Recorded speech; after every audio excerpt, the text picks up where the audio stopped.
صبر کا مطلب ہے اللہ تعالیٰ کی عطا کردہ آزمائش پر حوصلہ کرنا، اور رضا کا معنی اصطلاحی معنی عرض کر رہا ہوں جو رائج ہیں زیادہ باتیں۔ صبر اور رضا کا مطلب ہے اللہ تعالیٰ کی رضا پہ راضی ہو جانا۔ یہ جو صبر ہوتا ہے، رضا ہوتی ہے، یہ چیزیں انسان کو سکون دے دیتی ہے۔ انسان ٹینشن سے، ڈپریشن سے، پریشانی سے بچ جاتا ہے۔ جو لوگ راضی بالرضا نہیں رہتے وہ بڑی پریشانی کا شکار ہو جاتے ہیں۔ ہر وقت کی بے سکونی اور ہر وقت کی تکلیف ان کا مقدر بن جاتی ہے۔ ہمارے ہاں عجلت ہے، جلد بازی ہے، لوگ برداشت سے بہت دور چلے گئے۔ اس کا نقصان ہے جھگڑا، اختلاف، بغض، اور پھر تھوڑا آگے بڑھیں تو قتل، اور تھوڑا اور کام شدید ہوا تو خودکشی۔ یہ ساری چیزیں اس وقت پیدا ہوتی ہیں جب انسان صبر اور حوصلہ چھوڑ دیتا ہے۔ اور دوسرا، ہم یہ سمجھنے لگے کہ صبر کرنے والے بزدل ہوتے ہیں، حالانکہ صبر بزدلی نہیں، صبر دلیر لوگ کرتے ہیں۔ صبر دلیری، حکمت، تدبر، فقاہت، عقل مندی کی علامت۔ ہم کہتے ہیں صبر شاید بزدلی ہے، میں چپ کر گیا تو سامنے والا کہے گا اس کے پاس ہی کچھ نہیں، حالانکہ قرآن مجید یہ کہتا ہے کہ وَاسْتَعِینُوا بِالصَّبْرِ وَالصَّلَاةِ، اے ایمان والو صبر اور نماز سے مدد مانگو، وَإِنَّهَا لَكَبِیرَةٌ، ہیں دونوں کام میں مشکل، یہ سخت کام ہے، إِلَّا عَلَى الْخَاشِعِينَ، مگر اللہ سے جو ڈرتے ہیں ان کے لیے مشکل نہیں ہے۔ تو قرآن مجید نے تو کہا یہ کبیرہ ہیں، سخت ہیں، بڑے کام ہیں۔ حوصلہ کرنا بڑا کام ہے، چھوٹا کام ہے، یہ دلیر لوگوں کا کام ہے حوصلہ کرنا۔ جس آدمی میں حوصلہ پیدا ہو جائے نا، ساری دنیا اسی کی ہے، اس کا سب سے گزارا ہو جاتا ہے۔ وہ میرے کارواں ہے، جس میں حوصلہ پیدا ہو گیا وہ لیڈر ہے، وہ سربراہ ہے، اس لیے کہ اس کا سب سے ٹائم گزرے گا۔ اور جو آدمی حوصلہ نہیں پیدا کرتا، صبر نہیں کرتا، اس کا تو ماں باپ سے وقت نہیں گزرتا، اپنے بال بچوں سے اختلاف ہو جاتا ہے، اپنے سگے بہن بھائی ان کے ساتھ۔ اس کی وجہ کیا ہے کہ حوصلہ نہیں، صبر نہیں، راضی بالرضا نہیں۔ جو آدمی سمجھ لینا اللہ میرا رب ہے اور میرے حق میں جو کرے گا بہتر ہی کرے گا، وہ آزاد ہو گیا، وہ آزاد۔ جیم جان دا کچھ وسا نہیں ہوں، جان یار نو دے تے شاد ہو جا، اس سے دل دے ہیں فساد سارے، دل بر نو دے تے آزاد ہو جا، تے جے وہ رکھے آباد تے رو وس دا، تے جدوں کرے برباد ہو جا۔ وزن نہیں بنتا شعر کا، لیکن میں کئی دفعہ کہا کرتا ہوں جے وہ رکھے آباد تے رو وس دا، جدوں کرے برباد تے چپ کر کے برباد ہو جا۔ اس میں لقمہ نہ دے، بحث نہ کر، یہ بھی نہ کہہ دیکھو جی میں نے کتنی، نہ چپ کر کے برباد ہو جا، بس ختم۔ اور ایک شاعر نے بڑی زبردست بات کہی تھی، نے کمال کر دیا، شعر سمجھ میں آ گیا تب بھی ٹھیک ہے، نہ بھی آیا تو شعر پھر بھی بڑا ٹھیک ہے، شعر پھر بھی بڑا ٹھیک ہے۔ اس نے کہا تھا تو اگر عشق میں برباد نہیں ہو سکتا تو جا، پھر تجھے کوئی سبق یاد نہیں ہو سکتا، پھر تو ناکام ہے زندگی میں، پھر تو الف بے بھی نہیں یاد ہوگا۔ تو اگر عشق میں برباد نہیں ہو سکتا تو جا، پھر تجھے کوئی سبق یاد نہیں ہو سکتا، پھر تو فارغ ہے۔ تو عزیزو یاد رکھو، صبر، حوصلہ، دانائی یہ آپ کو بڑا کرے گی۔ میرے رسول پاک صلی اللہ تعالی علیہ وسلم کو اللہ نے سمندروں سے بڑا حوصلہ عطا فرمایا تھا، سمندروں سے بڑا، سمندروں سے بڑا مشکل ہوتا ہے بیٹی کے قاتل سے صلح کرنا، بڑا مشکل ہوتا ہے، بڑا مشکل ہوتا ہے کانٹے بچھانے والوں کے رستوں میں پھول بچھانا، اور بھائی یہ بڑا ہی مشکل ہے، بڑا جنہوں نے پتھر برسائے ہوں، مکے سے نکالا ہو، ان کے گلے میں پھولوں کے ہار ڈالنا، پر سلام اس پر کہ جس نے دشمنوں کو بھی قبائیں دیں، سلام اس پر کہ جس نے گالیاں سن کر دعائیں دی۔ تو حضور نے حلم کا مظاہرہ کیا، تدبر، صبر ایک تدبیر ہے، یہ آپ کو سیاںا کر دے، جو اللہ نے آپ کو دیا اس پہ راضی رہے، صبر کرے، اور اپنے ارد گرد لوگوں کو دیکھ کے پریشان نہ ہو۔ نبی پاک علیہ الصلوۃ والسلام نے اپنی امت کو صبر سکھایا، اور ساتھ یہ بھی حکم فرمایا کہ مصیبتیں اور مشکلیں بڑے لوگوں پہ آتی ہیں، چھوٹوں پہ مشکلات، جو دل کے چھوٹے ہوں، ذہن کے چھوٹے ہوں، ان پر اللہ مشکل نہیں ڈالتا۔ ایک صحابی نے کہا یا رسول اللہ صلی اللہ علیہ وسلم سب سے زیادہ مشکلات کن پہ آتی ہیں؟ تو حضور نے فرمایا نبیوں پہ۔ کن پہ یا رسول اللہ؟ اس کے بعد تو حضور نے فرمایا پھر نیک لوگوں پہ، علماء پہ، صلحاء پہ، صوفیاء پہ، اتقیاء پہ، ان لوگوں پہ بڑی مشکلات ہوتی، یہ کٹھن راہوں سے گزرتے ہیں۔ بھائی تیار کریں ذہنی طور پہ اپنے آپ مشکلات کے لیے، آزمائشوں کے لیے، تکلیفوں کے لیے تیار کریں۔ جب آپ تیار رہیں گے پھر آنے والی مشکل آسانی سے گزر جائے گی، اور جب کہیں گے پتہ نہیں کیا ہوگا، حوصلہ چھوڑ جائیں گے، پھر معاملہ خراب ہوگا۔ دلیر رہیں۔ نبی پاک صلی اللہ علیہ وسلم کے مدینے آنے سے پہلے ایک شخص تھا، عبداللہ بن ابی سلول اس کا نام تھا، تو مدینے والے لوگ اس کو اپنا پیشوا مانتے تھے، اوس بھی خزرج بھی، اس کی تاج پوشی بھی کی، بڑی اس کی منتا تھی۔ جب حضور آ گئے تو اس کا کاروبار بند ہو گیا۔ اب لوگ یہ نہیں سمجھتے کہ میں غلط ہوں، لوگ کسی کے مفادات کو ٹھیس پہنچتی ہے تو مخالفت کرنے لگ جاتا ہے۔ اب اس کے حالات جب خراب ہوئے تو اس نے پتہ کیا کیا، جھوٹ موٹ کا کلمہ پڑھ لیا۔ سمجھ آ رہی ہے باتوں؟ جھوٹ موٹ کا، اور منافقوں کا ایک ٹولہ اس نے تیار کر لیا، جس کا قرآن مجید نے سورہ منافقون میں ذکر کیا۔ ایک جنگ کا موقع تھا، نبی پاک صلی اللہ علیہ وسلم تشریف لے گئے تو عبداللہ بن ابی سلول بھی چلا گیا۔ حضرت عمر فاروق رضی اللہ تعالیٰ عنہ کے ایک غلام تھے، وہ پانی لینے کنویں پہ گئے، ادھر سے انصار میں سے، چونکہ حضرت عمر کے غلام مہاجر تھے، انصار میں سے ایک شخص پانی لینے پہلے سے آیا ہوا تھا۔ پانی بھرنے میں کوئی اختلاف ہو گیا، جھگڑا ہو گیا، مار کٹائی تک نوبت آ گئی۔ حضرت عمر کے غلام نے کچھ چیز مار دی، اس شخص کو زخمی ہو گیا۔ اس نے پکارا، عبداللہ بن ابی سلول نے سمجھا کہ موقع اچھا ہے، دوڑا ہوا آیا، اور آ کر اس نے کہا انصار مدینہ بھاگ کے آؤ، جلدی آؤ، اور بڑے غلط جملے استعمال کیے۔ کہنے لگا اگر ان لوگوں کو تم اپنا بچا کچا کھانے کو نہ دیتے مہاجروں کو، تو آج یہ تمہارے سر پہ نہ بیٹھتے۔ معاذ اللہ، ایسی باتوں پہ کہا کرے، بولے یہ روز مرہ کی گفتگو میں عادت بنائیں، کوئی ایسی بات کرنی ہو تو معاذ اللہ استغفر اللہ کہہ کے کرنی چاہیے۔ اس نے کہا کہ معاذ اللہ اب ان کو بچا کچا نہ دیں تو یہ ہمارے سر پہ نہ بیٹھتے۔ شور کیا اس نے۔ ہمارے ہاں بھی سیانے بندے پنچایت کے لوگ وہ کہتے ہیں تو اس برادری کے بچے سے ہی مار کھا ہے، پتہ ہی نہیں چلا، جا اسے مار کے آ، سر پھاڑا، یہ کار پھوڑ دے اس کا سر، اور دیکھ میں دیکھ لوں گا بعد میں جو ہوگا۔ یہ عقل مند لوگوں کے مشورے نہیں، یہ جاہل لوگوں کے مشورے۔ ناراض نہ ہونا، پر یہ نبی پاک صلی اللہ علیہ وسلم نے فرمایا ہے، حضور کا فرمان ہے۔ یہ کن لوگوں کا کام ہے؟ بول کے بتائیں، بول کے۔ پڑھے لکھے سیانے بندے اس طرح کے مشورے یہ بالکل نہیں دیتے، جاہلوں کا کام۔ پکارا، مہاجر سارے اکٹھے ہو گئے، انصار سارے آ گئے، اور جب انصار آئے تو مہاجرین کو بھی پکارا، مہاجر بھی آ گئے۔ اب وہ گتھم گتھا ہونے لگے تو کسی نے جا کے محبوب پاک کے کان میں کہا یا رسول اللہ وہاں تو مہاجر انصار لڑنے لگے، وہ پرانی لڑائیاں پھر سے جاگ گئی ہیں۔ نبی پاک تشریف لائے، حضور نے وہاں لفظ بیان کیے، فرمایا یہ تم نے کیا جاہلوں جیسا کام شروع کیا ہوا ہے؟ یہ کون سا کام ہے؟ اللہ کرے ہم سب اس کام سے باز آ جائے، آمین تو کہنا۔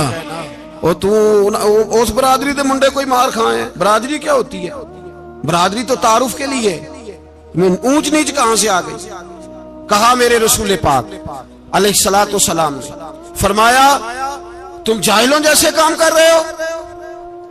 صلح کرائی، بات رفع دفع کرائی، لوگ چلے گئے، معاملہ ٹھنڈا ہو گیا. لیکن عبداللہ بن سلول نے کہا کہ میں یہ موقع خالی نہیں جانے دوں گا. پھر گیا اور جا کے انصار مدینہ سے کہنے لگا ایک دفعہ جا لینے دو مدینے، تم نے میری بات نہیں نہ سنی تو جو وہاں بڑے سردار بیٹھے ہیں ان سے بات کروں گا، اور معاذ اللہ ثم معاذ اللہ ہم ان بے عزت لوگوں کو مدینے سے نکال دیں گے، وہاں صرف عزت والے رہیں گے. یہ غلط جملے اس نے ادا کیے جس کو قرآن پاک نے سورہ منافقون میں بیان فرمایا. اس نے یہ بات کی. ایک صحابی تھے حضرت زید رضی اللہ تعالیٰ عنہ، وہ سن رہے تھے. آ کے عرض کی یا رسول اللہ صلی اللہ علیہ وسلم عبداللہ بن ابی سلول تو اس طرح کہہ رہا ہے کہ مدینے جا کے عزت والے دوسروں کو نکال دیں گے، اور تم اگر اپنا بچہ انہیں نہ دیتے تو معاذ اللہ آج ایسا نہ کرتے. حضرت عمر نے بھی سن لیا. حضرت عمر نے بات سن لی، تلوار نکالی اور دوڑے. حضور نے بازو پکڑا، فرمایا کدھر جا رہے ہو؟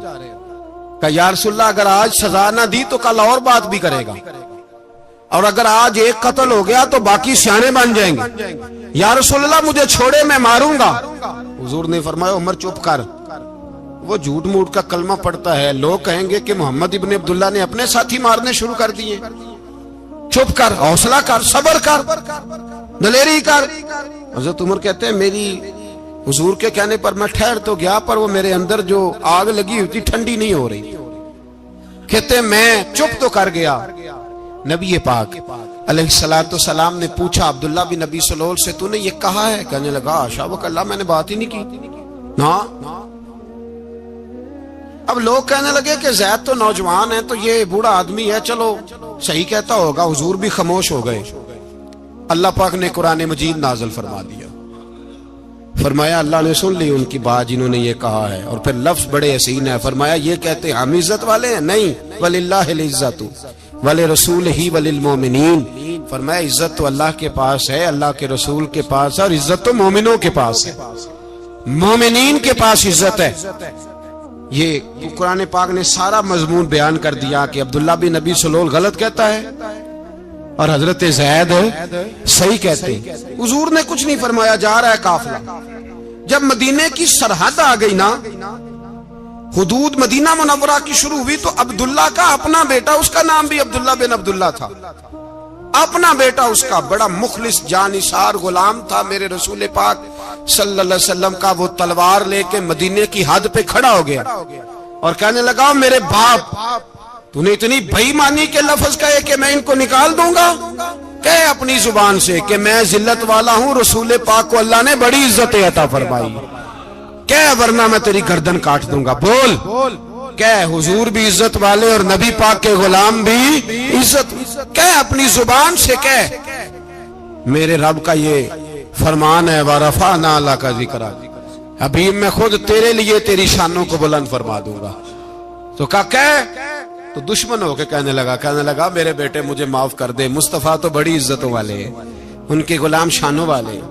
جب بیٹا تلوار لے کے سامنے کھڑا ہوا، شہرت ہوئی. اب نبی پاک نے حضرت عمر کی طرف دیکھا، کہا عمر تیری بات صحیح تھی، اب جو ہوا یہ زیادہ صحیح تھا. وہ میں نے تجھے کہا حوصلہ کر، تدبر کر، وقت کا انتظار کر، یہ صحیح ہوا کہ وہ صحیح تھا. تو حضرت عمر فاروق کہنے لگے یا رسول اللہ میں گواہی دیتا ہوں آپ واقعی اللہ کے سچے رسول ہیں صلی اللہ علیہ. اتنی اچھی رائے. وقت فیصلہ کرتا ہے. تدبر سے چلے، دانائی سے چلے، علم پیدا کریں، بردباری. ہمیں کئی دفعہ سجدہ صاف کرنا پڑتا ہے، ہم جو کہتے ہیں بات اس کے الٹ نکل آتی ہے. ہم کسی شخص کے بارے میں کچھ تبصرہ کر بیٹھتے ہیں، کچھ عرصے کے بعد ہمیں پتہ چلتا ہے کہ وہ تو ایسا تھا ہی نہیں، ہم نے غلط بات کر. ہم بغیر تحقیق کے، بغیر تفتیش کے، حوصلہ نہ ہونے کی وجہ سے، صبر نہ ہونے کی وجہ سے ہم بہت سارے کام کر گزرتے ہیں، پھر ہمیں نقصان ہوتا ہے. اپنی زندگی میں حلم نہ چھوڑیں، حوصلہ نہ. لڑائیاں ہوتی ہیں نا گھروں میں، اس کی وجہ خامد ہوتا ہے، بیوی نہیں ہوتی. یہ بات گھر جا کے بتانا کہ آج انہوں نے کہا ہے. لڑائی کی وجہ کون ہوتا ہے؟ نہ بولو تسی پر میں تے آخ ہی چھڑیا ہے، وہ تو ریکارڈ ہو گیا ہے۔ لڑائی کی وجہ کون ہے؟ جڑے باتیں لڑتے نے وہ پوندے ہی نہیں پے۔ وجہ کون بنتا ہے جی؟ کیوں بلا؟ اس لیے کہ نبی پاک صلی اللہ علیہ وسلم نے فرمایا عورت کی اگر آدھی ہے تو تیری تو پوری ہے نا، جس کا مطلب ہے لڑائی اگر بچ سکتی تھی تو مرد کی وجہ سے بچ سکتی تھی، گھر میں امن ہو سکتا تھا۔ کہتے ہیں جی بڑی بیوقوف ہے میری سنتی نہیں، تو میں نے کہا جو اس سے بحث کر رہا ہے وہ سیانا ہے؟ بولیں، جو بحث کر رہا ہے وہ عقل مند ہے؟ بندہ تو چلو تھا وہ دانشور شیکسپیئر، باتیں بعض اوقات اس کی کچھ ایسی ہیں۔ اس سے کسی نے پوچھا تھا عورتوں سے کون جیت سکتا ہے بحث میں، تو اس نے کہا تھا وہ جو ان سے بحث نہ کرے، جو ان سے بحث۔ تو بھائی تو وجہ اس لیے کہ حوصلہ تو نہیں کرنا تھا۔ نبی پاک علیہ السلام نے فرمایا بی بی ٹیڑھی لکڑی ہے، سیدھی کرنے کی کوشش کرو گے تو ٹوٹ جائے گی، سیدھی تو پھر کتنا بیوقوف ہے جو پتھر سے سر رگڑ رہا ہے، کتنا نادان ہے جو یہ حرکت کر رہا ہے، دریا میں چھلانگ لگا کے کہتا ہے ڈوبوں گا نہیں۔ تو بھائی حوصلہ پیدا کرے، علم پیدا کرے، بہت ساری ایسی باتیں کرے کہ جس میں اشتعال آئے گا، فٹافٹ 3 لفظ طلاق کے دے دیے، اب بھاگا گیا مفتی صاحب کے پاس، او ہو 4 بچوں کا کیا بنے گا؟ اور یہ بات پکی ہے کہ بچوں کو صرف ان کی ماں ہی پال سکتی ہے، ان کی ماں۔ اور بات مجھے نہیں بھولتی، ایک شخص نے بیوی کو طلاق دے کے دوسری شادی کی، اس کا بیٹا تھا 10 سال کا۔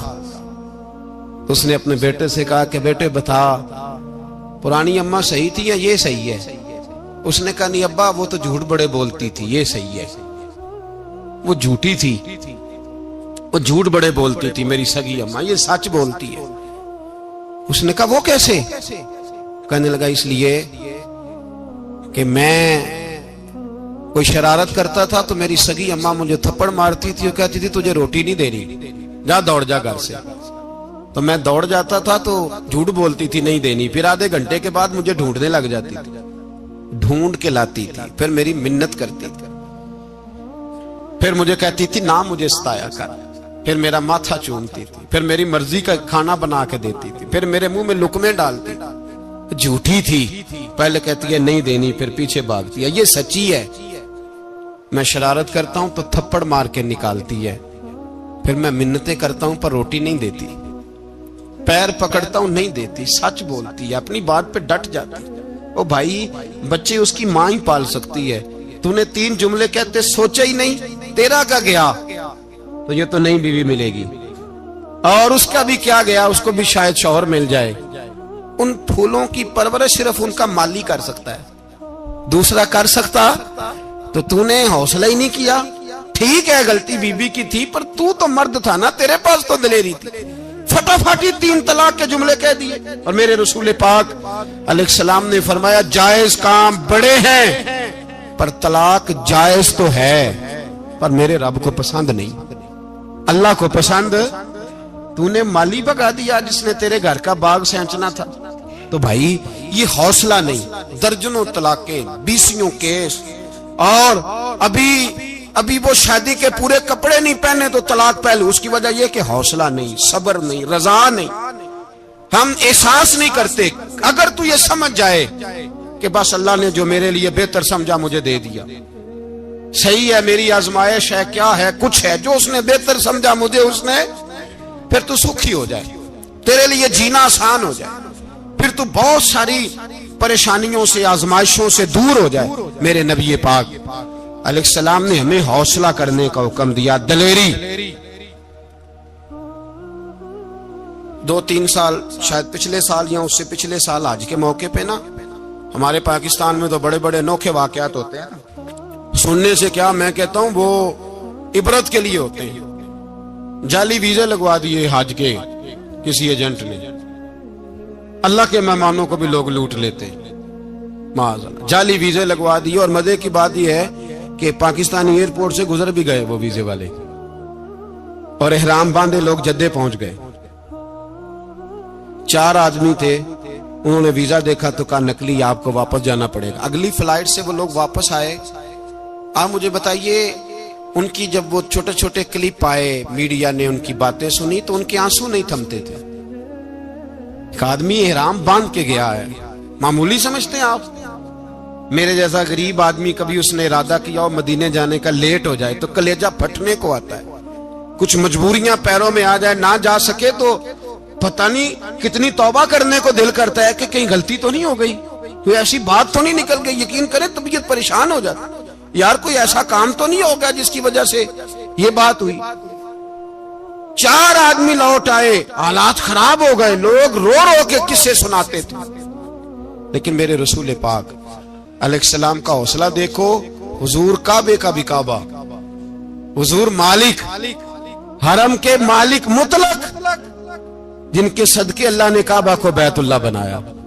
حاجیو آؤ شہنشاہ کا روضہ دیکھو, کعبہ تو دیکھ چکے اب کعبے کا بھی کعبہ دیکھو. حضور 1400 صحابہ کو لے کے گئے عمرہ کرنے. مقام حدیبیہ پر پہنچے تو کافروں نے روک لیا, ہم عمرہ نہیں کرتے.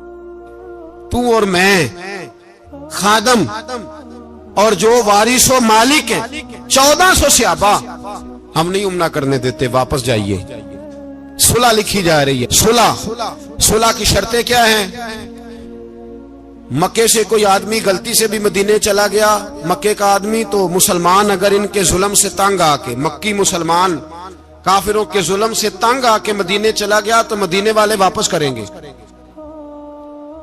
اور اگر مدینے سے کوئی شخص غلطی سے بھی مکے چلا گیا تو مکے والے واپس نہیں کریں گے.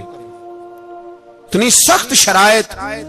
حضرت عمر غصے سے کانپنے لگے, صحابہ پریشان ہیں, پر میرے رسول پاک نے صبر دکھایا, حوصلہ, تدبر.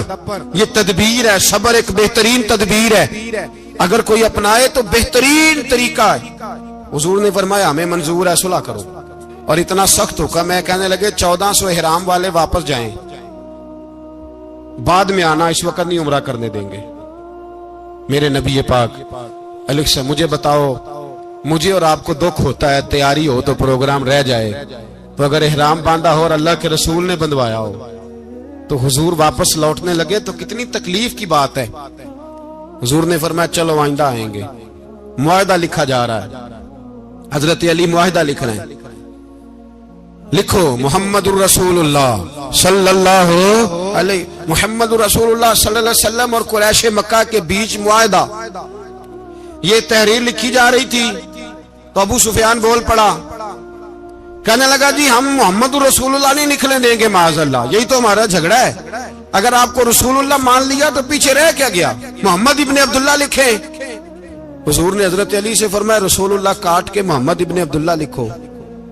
حضرت علی لکھ رہے تھے, محمد رسول اللہ لکھا تھا, فرمایا رسول اللہ کاٹ کے محمد ابن عبداللہ لکھو.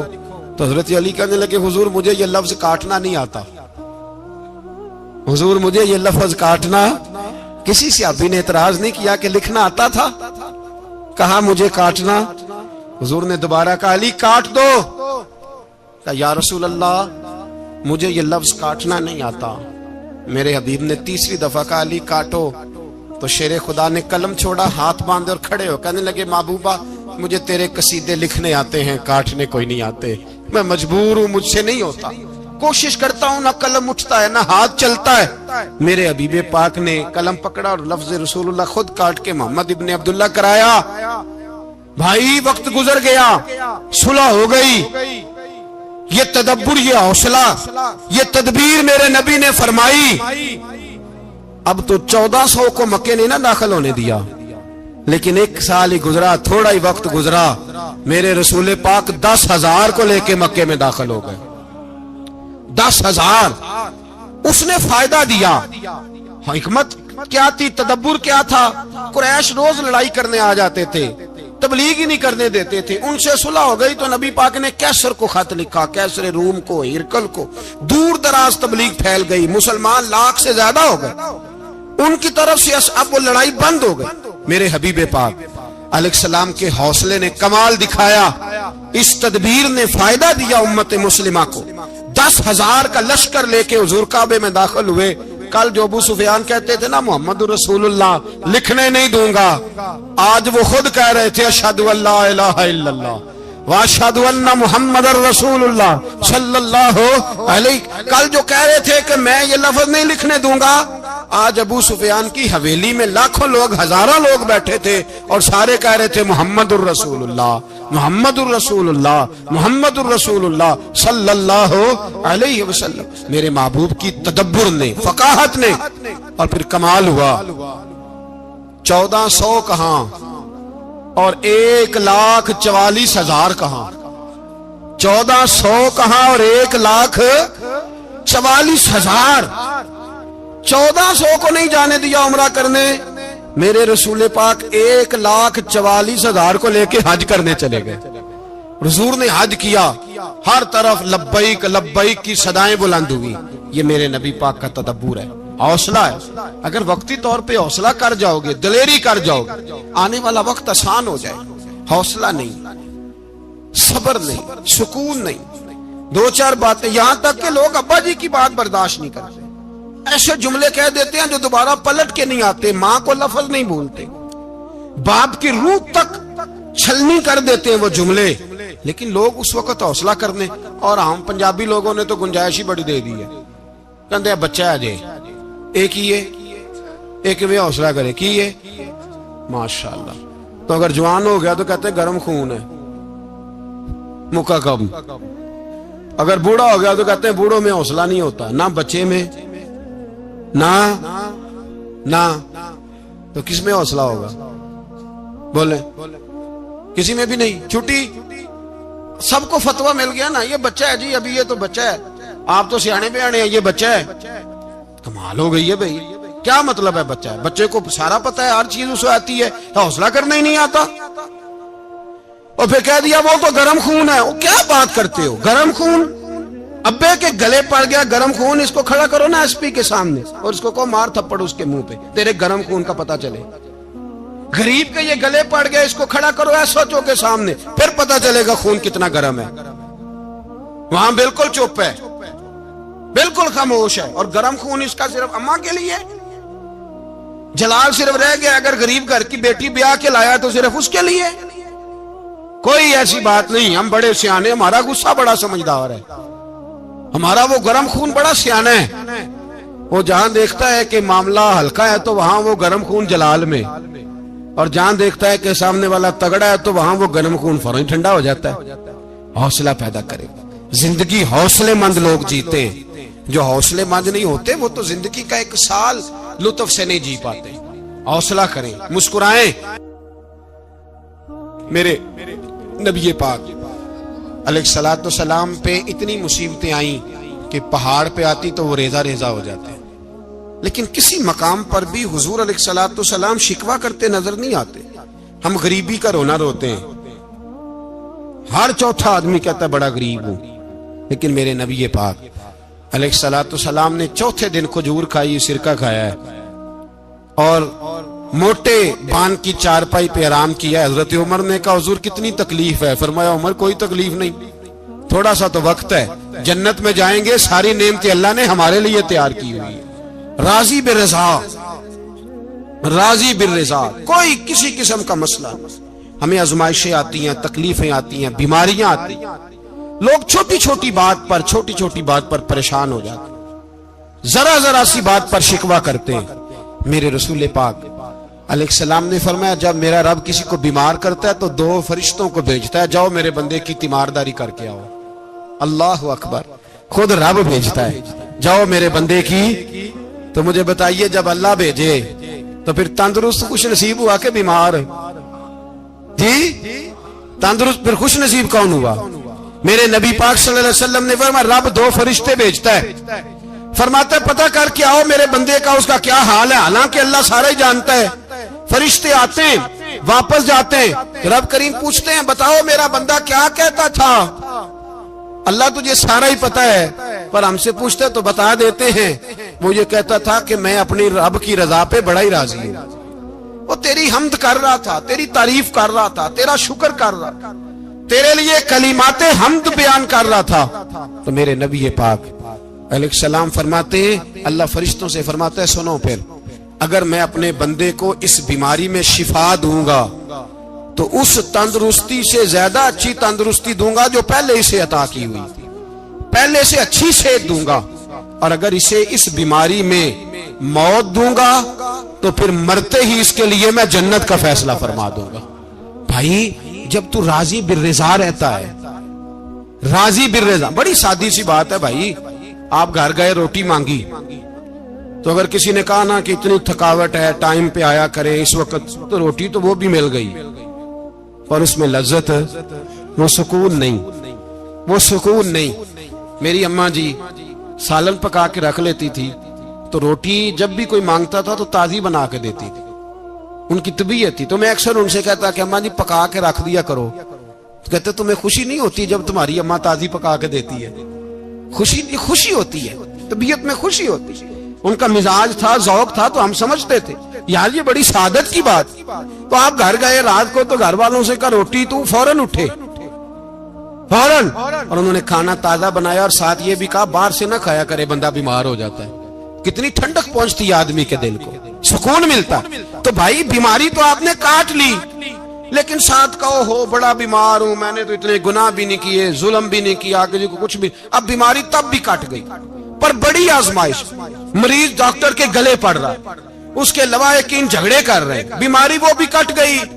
اور ایک بیمار وہ ہے جو چارپائی پہ لیٹا ہے اور کہتا ہے جس طرح میرا اللہ راضی اسی طرح میں بھی راضی، تو بیماری اس کی بھی کٹ گئی۔ حضرت یونس علی نبینا علیہ الصلوۃ والسلام نے ایک دن حضرت جبریل امین ملنے آئے، تو جناب یونس علیہ السلام کہنے لگے اے جبریل، اللہ کے نیک بندوں میں جو اللہ کو اس وقت سب سے زیادہ پسند ہے نبیوں کے بعد، توجہ کرنا بات پر، جو سب سے زیادہ اللہ کو پسند ہے نبیوں کے بعد ولیوں میں، اور سب سے زیادہ اللہ جس کو اللہ کی بارگاہ میں عبادت گزار لکھا جاتا ہے، میری اس بندے سے ملاقات کراؤ۔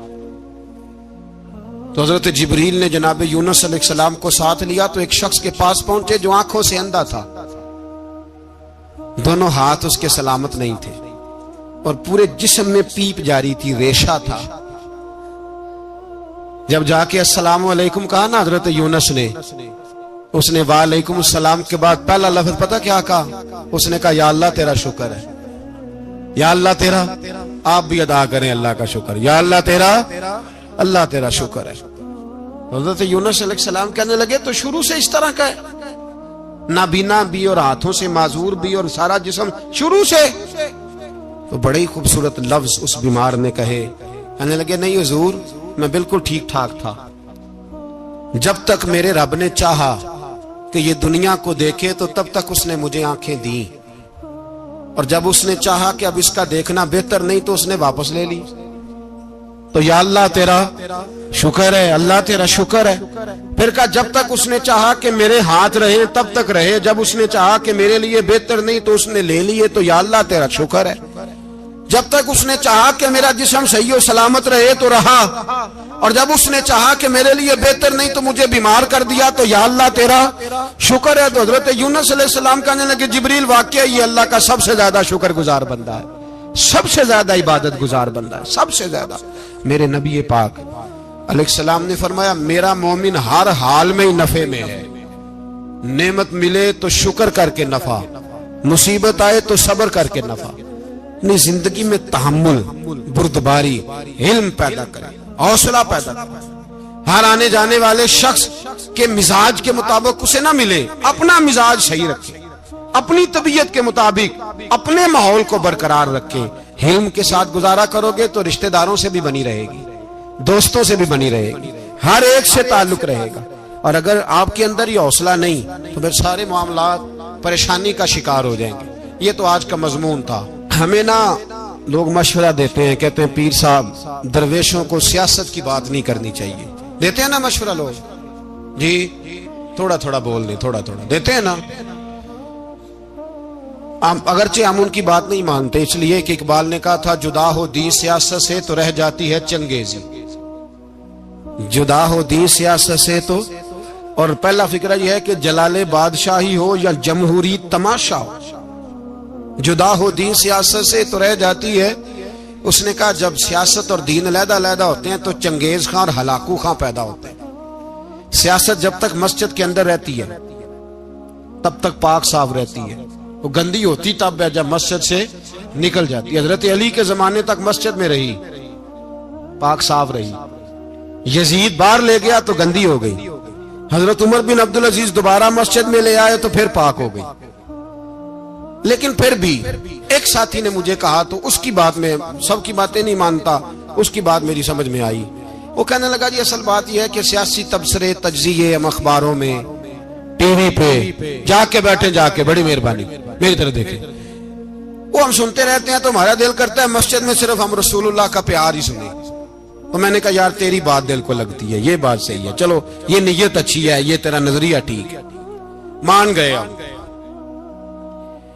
میں چلا گیا دکاندار کے پاس اور میں نے اس کو جا کے کہا کہ گاڑی کا انجن کھولو، اس طرح کرو اس طرح۔ اس نے کہا مولانا آپ جا کے نا گھر تو فقہ کی کتاب کھولیں، اس لیے کہ گاڑی کے انجن کے بارے میں آپ کو معلومات، یہاں اگر آپ نے یہ کام کرنا ہے تو اس کو پڑھیں، کسی استاد کے پاس ورکشاپ پہ آئیں، آپ کے ہاتھوں کو، منہ کو، چہرے کو مٹی لگے، دھواں لگے، گریس لگے، پھر آپ کو پتہ چلے گا انجن کیسے کھولتا ہے۔ صحیح کہہ رہا ہوں؟ نہیں صحیح کہہ رہا؟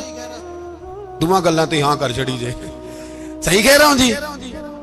اگر مولوی کو اجازت نہیں سیاست کی بات کرنے کی اور مولوی کو اجازت نہیں کہ انجن کی بات کرے تو سیاستدان کو اجازت ہے دین کی بات کرنے کی؟ یہاں تو وہ آئے نا مدرسے میں پڑھے، پورا دین حاصل کرے، پھر وہ بولے تو پھر تو ٹھیک ہو گیا۔ لیکن جب اسے سورۃ اخلاص بھی سیدھی نہیں آتی تو فتوے دینے کی اس کو ضرورت ہے کوئی؟ بولے نا یار کیوں چھیڑتے ہیں سیاستدان؟ ہم نا پچھلے جمعے جلوس نکالنا چاہ رہے تھے ختم نبوت کی ترمیم کے حوالے سے، حکومت وقت نے کہا کہ ہم واپس لیتے ہیں، تو میرے بہت سارے دوستوں نے کہا جی نکالنا چاہیے، انہوں نے کیا کیوں؟ میں نے کہا یار لوگوں کو بھی پریشان نہیں کرنا چاہتے، ہماری اپنی سڑکیں ہیں، کسی کو بس ٹھیک ہے، انہوں نے واپس لے لی تو بات ختم ہو گئی، ہم مان گئے، تسلیم کر لیا۔ اتنا ہمارا مطالبہ ہے کہ اس آدمی کو ضرور سزا دو جس نے یہ ترمیم کی ہے، لیکن ہم نہیں کرتے کوئی نہیں نکلے، نہیں نہ نکلے بولے۔ تو وزیر قانون صاحب کو کیا مصیبت بنی ہوئی ہے نیا فتویٰ دینے کی؟ کہ ہے کوئی شوق انہیں دینا چاہیے فتویٰ؟ کہتے نہیں مرضیوں میں ہمارے درمیان تھوڑا ہی فرق ہے۔ مجھے یوں لگتا ہے کہ یہ جان بوجھ کر کوئی نہ کوئی ایسی شرارت کرتے ہیں جس سے لوگ اشتعال میں رہے، جان بوجھ۔ حلم، حوصلہ، صبر ذات کے بارے میں تو ہے، لیکن اگر کوئی رسول پاک کی بے ادبی کرے تو پھر حوصلے کی بات ہے ہی نہیں، پھر تو جہاد کی بات ہے۔ اور میں دیانتداری سے مسجد میں باوضو بیٹھ کر جمعے کے دن مشورہ دیتا ہوں حکومت کو اور وزیر قانون کو مشورہ دیتا ہوں کہ نہ فرعون کی حکومت ساری زندگی رہی، نہ نمرود رہا، نہ جاج بن یوسف رہا، نہ یزید رہا، اور یار درباری بن کے حکمرانوں کی چاپلوسی کرتے کرتے تم یہاں تک آ گئے ہو کہ اب نبی پاک کی عزت کو آنچ ڈالنا شروع کر دیا ہے۔ اور آپ یقین کریں سیاسی جماعتوں کا اتنا برا حال ہے کہ ان کے لیڈر کے بارے میں کوئی بات کرے تو پاگل ہو جاتے ہیں یہ احتجاج کر کر کے، اور اس نے ڈائریکٹ کہہ دیا کہ ختم نبوت کا مسئلہ ہی کوئی نہیں، جو دین کی بنیاد ہے، کسی کو پرواہ نہیں۔ مجھے تو ان لوگوں کی فکر ہو رہی ہے جن لوگوں نے انہیں ووٹ دیے ہیں، وہ اللہ کو کیا جواب دیں۔ اور یہ اللہ ماشاءاللہ ساری سیاسی جماعتیں اس طرح کی۔ اور میرا وزیر قانون صاحب کو بھی مشورہ ہے کہ زندگی بڑی تھوڑی ہے، بڑی تھوڑی، اللہ سب کو معاف کرتا ہے، اپنے رسول کے غداروں کو معاف نہیں کرتا۔ اور یہاں تمہاری گاڑیوں پہ جھنڈے لگے ہوئے ہیں، وہاں بھی تمہارے جھنڈے لگیں گے، پر اس لیے لگیں گے کہ یہ غدار ہیں ناموس رسالت کے، یہ جھنڈے لگیں گے۔ شرم کرو اور ڈر جاؤ، بس کر دو، تمہارے منہ میں اب دانت پورے نہیں رہے۔ کوئی شوگر کا مریض ہے تو کوئی بلڈ پریشر کا، تو کوئی ہارٹ کا، تو کوئی کینسر کا۔ شرم کرو اور اپنی قبر کی بھی تھوڑی سی فکر کرو۔ بتاؤ پاکستان کے کتنے صدر گزرے، وزیر اعظم گزرے، تو ان کی قبریں کہاں ہیں؟ کوئی جاتا ہے ان کی قبروں پہ؟ کسی کو خبر ہے؟ کیوں اپنے لیے جہنم کٹھی کرتے؟ سارا کچھ دنیا داری رہ گئی ہے، سارا کچھ صرف یہی رہ گیا۔ حضرت ابو بکر سردار تھے، حضرت عمر سردار تھے قبیلے، حضرت عثمان سردار تھے، انہوں نے سرداریوں کو ٹھوکر مار کے رسول اللہ کے قدموں میں بیٹھنا پسند کیا، سرداریاں چھوڑ کے غلام بن گئے۔ تم سرداریاں بچانے کے لیے رسول اللہ کی غداری کرتے ہو، شرم نہیں آتی؟ اور قوم شکوہ ہے مجھے ان لوگوں سے جو مولوی تو کہہ دیتے ہیں تو سیاست نہ کر، اور کسی سیاستدان کو منع نہیں کرتے کہ جب تجھے سورت فاتحہ بھی نہیں آتی تو تجھے کس نے اجازت دیا اتنی بڑی بات؟ اور میں نے پچھلے سے پچھلے جمعے بھی کہا تھا، پھر کہتا ہوں اور آن دی ریکارڈ کہتا ہوں، مرزائی کل بھی کافر تھے، آج بھی کافر، اور قیامت تک، اور جو ان کے کفر میں شک کرے وہ بھی، اور پکا بے ایمان ہے، کافر ہے، وہ وزیر قانون ہو یا صوبائی ہو یا وفاقی ہو، من شک فی کفر ہی فقط کفر، جو مرزائی کے کفر میں شک کرے وہ بھی کافر ہے۔ ہمارے رسول آخری رسول ہے، ہم کسی کو یہ اجازت نہیں دیں گے کہ وہ ختم نبوت میں رکھڑا ڈالنے کی کوشش کرے، ہم کسی کو یہ اجازت ہے۔ اور تم نے قوم کو لوٹا، لوٹتے رہو، اب ایمان پہ ڈاکے تو نہ ڈالو، تمہیں دولت لوٹ کے پیٹ نہیں بھرا، اب ایمان لوٹنا شروع کر لیا ہے، تمہارا فیکٹریاں لوٹ کر، قومی خزانہ لوٹ کر پیٹ نہیں بھرا، بھائی مانو اب دین بیچ کر اپنی حکومتیں پکی کرو گے۔ اور وہ لوگ بھی تیار ہو جائیں جو ان بے ایمانوں کو منتخب کرتے ہیں، ان سے بھی سوال کرے گا ختم نبوت کا موضوع قیامت کے دن کہ تم بتاؤ، ان کو سپورٹ کرتے تھے جو رسول اللہ صلی اللہ علیہ وسلم کے بعد بھی کسی نبی کو نبی ماننا درست جانتے تھے۔ شرم آنی چاہیے، خیال ہونا چاہیے۔ اور میں نے کہا کہ ہمارا دل نہیں چاہتا، آپ یقین کریں، ہمیں شوق ہے جلوس نکالنے کا، تمہارے خلاف باتیں کرنے کا۔ تم نے روز تھرمامیٹر نکالا ہوتا ہے، چیک کرتے ہو کہ ایمان کتنا ہے کتنا نہیں ہے۔ یہ پاکستان اگر صوبہ سندھ ہے تو حضرت عبداللہ شاہ غازی کا ہے، اگر بلوچستان ہے تو حضرت بابا عبد الرحمان کا ہے، اور اگر پشاور ہے تو وہ صوفیاء کا ہے، اور اگر یہ دھرتی پنجاب ہے تو یہ داتا علی اجویری کی ہے، یہ بابا فرید الدین کی ہے۔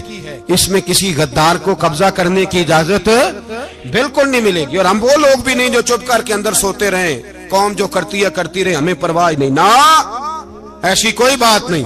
کوئی بندہ نہ سمجھے کہ انہیں ہوش نہیں، انہیں پتہ نہیں، ہمیں سارا کچھ ہی آتا ہے۔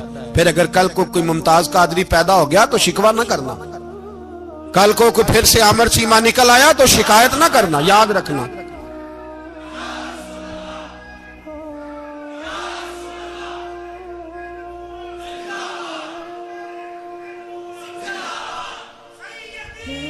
تو میرے بھائی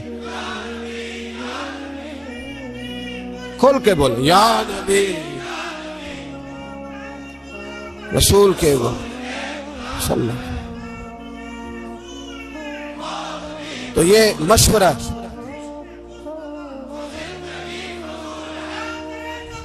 جزاک اللہ،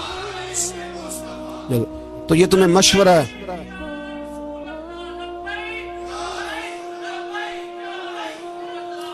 میری بات سنیں، یاد رکھیں، یہ لوگ بعد میں پچھتاتے ہیں، پھر مناظرے کراتے پھرتے ہیں، اس نے صحیح کیا کہ غلط کیا، پھر انہیں ہوش آتی ہے بعد میں، پھر ان کے ہوارے نکل نکل کے میدانوں میں دلیلیں دیتے ہیں۔ اس لیے ہمارا مشورہ ہے انہیں کہ یہ اپنی حد میں رہیں، اور جو کام تمہارے ذمہ، میں نے کہا نا تم نے بڑا لوٹا، یہ قوم روز تمہیں موقع دیتی ہے لوٹنے کا، موقع دیتی ہے، تو تم نے دولت لوٹ کے پیٹ نہیں بھرے، اب ایمان لوٹنے کے چکر میں آ گئے ہو۔ یاد رکھو، مسلمان گناہگار ہیں، غدار نہیں ہیں۔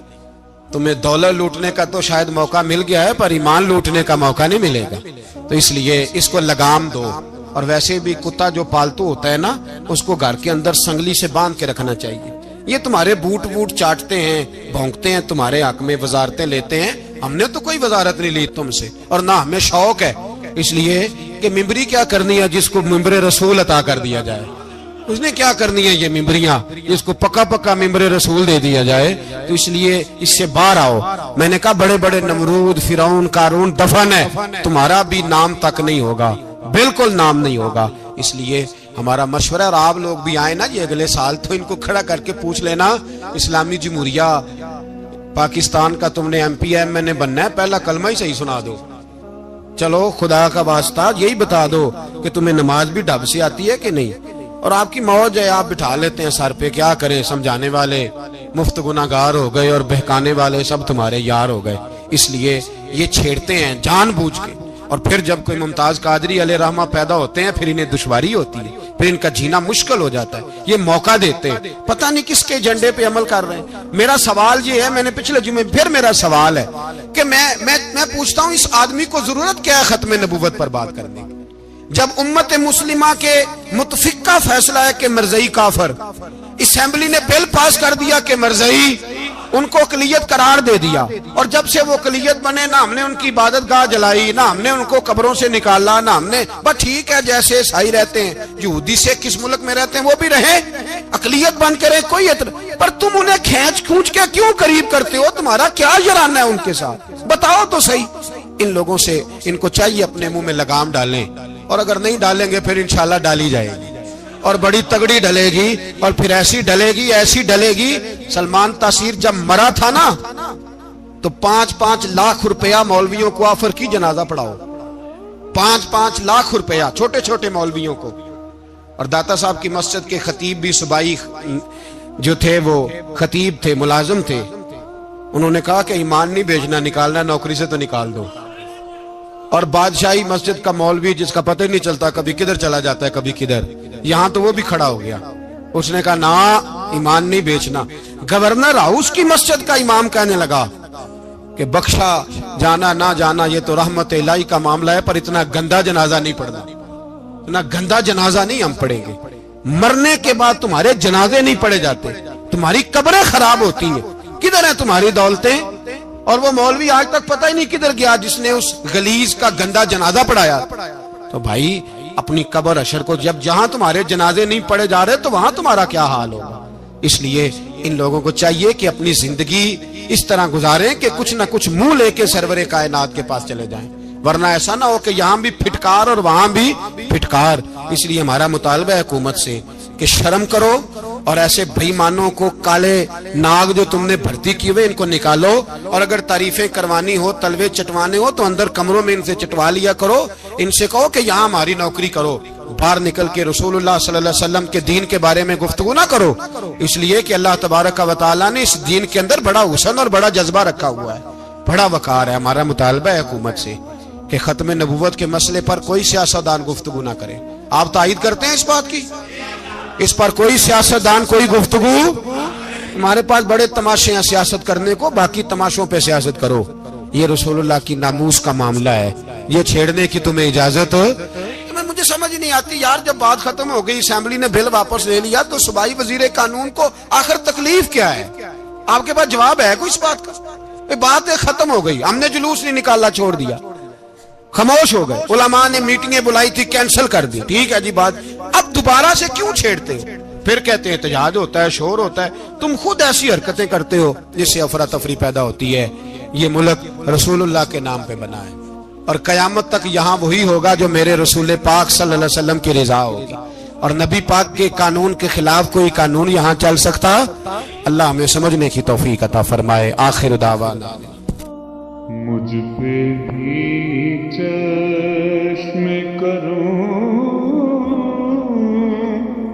اے میرے آقا،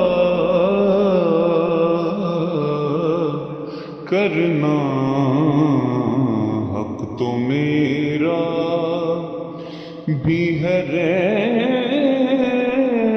رحمت کا تقاضا کرنا، مجھ پہ بھی چشم کرم، تو کسی کو بھی اٹھاتا نہیں اپنے در سے، تو کسی کو بھی اٹھاتا نہیں اپنے در سے، کہ تیری شان آقا، کہ تیری شان کے شایع نہیں ایسا کرنا مجھ پہ بھی چشم کرم. یہ تیرا کام ہے اے آمنہ کے در یتیم. یہ تیرا کام ہے اے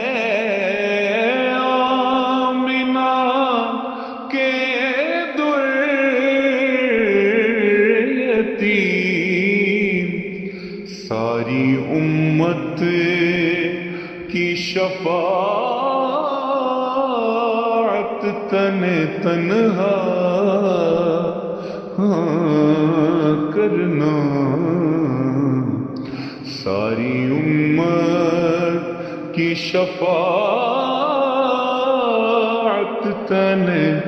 تنہا کرنا.